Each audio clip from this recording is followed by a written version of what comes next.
nome é Ismael Rocha, enfermeiro, trabalho na emergência na geriatria. Então, nessas duas áreas, a morte é algo do cotidiano.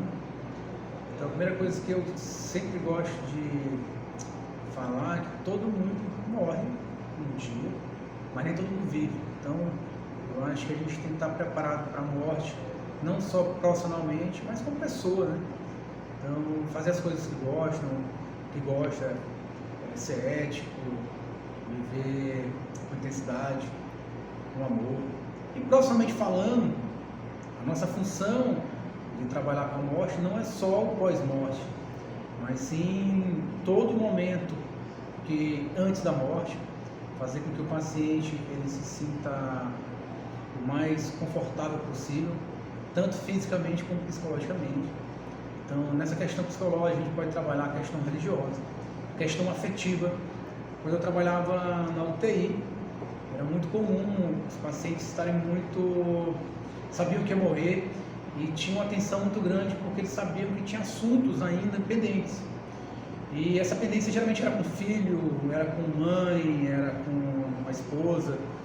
Então o enfermeiro ele pode trabalhar, né, esse assunto antes da partida, fazer com que os irmãos voltem a se falar antes da morte, fazer com que as famílias se unam antes da morte. Então, e o pós-morte é tratar o corpo, né? O corpo com respeito, está muito presente no código de ética. Desde o paciente até a forma de ser enterrado, existe uma humanização, uma forma que se prepara o corpo, uma coisa muito comum, a forma que você dá essa notícia para a família. A função é do enfermeiro, você ligar para a família. Ninguém liga, fulano de tal, seu pai morreu. Assim, já aconteceu casos que a pessoa que atendeu o telefone teve parada cardíaca por isso. Então a forma ética fulano de tal, você é parente de fulano de tal, você poderia vir até a UTI, houve um agravo no seu ente, e também na forma que é tratado o corpo, na forma que é comunicado.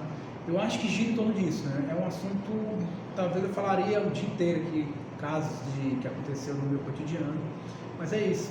Prepare-se para a morte, você pessoalmente, e cuide humanamente do seu paciente na fase terminal.